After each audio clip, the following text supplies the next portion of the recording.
बदलीगला viral girl Monalisa look the diary of Manipur रे आसिबे नजर।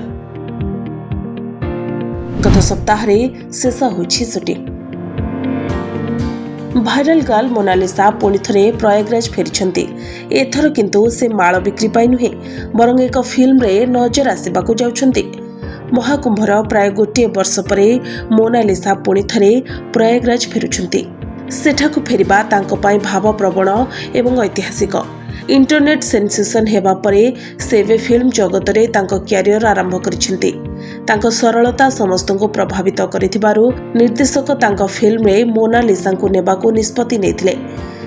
मोनालिसा एबे तांकर प्रथम film the diary of Manipur रो शूटिंग शेष करिसेंति।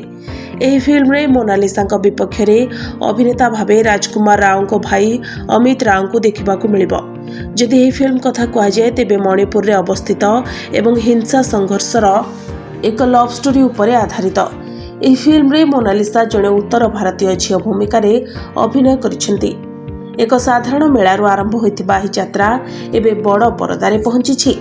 गांधीगिरी एवं शशांक भली फिल्म पाई जणाशुना थिबा सनोज मिश्रଙ୍କ समेत पूरा टीम माघ मेला रे शामिल हेबाकु जाउछन्ति। फिल्म शूटिंग शेष हेबा परे पूरा टीम गंगा मां को आशीर्वाद नेबाकु प्रयागराज रे पहुंचबो, जहाँ यात्रा को आध्यात्मिकतार परिपूर्ण करिबो। निर्देशकଙ୍କ अनुसार दि डायरी ऑफ मणिपुर रो शूटिंग अनेक पर्यायर शेष होइतिला।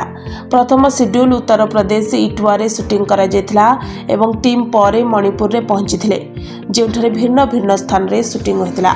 एहा परे नेपाल रे एक शेड्यूल शेष होइतिला एवं परवर्ती समय रे डेराडून रे शूटिंग होइतिला। गत सप्ताह रे फिल्म रो शूटिंग शेष होई सारिछि।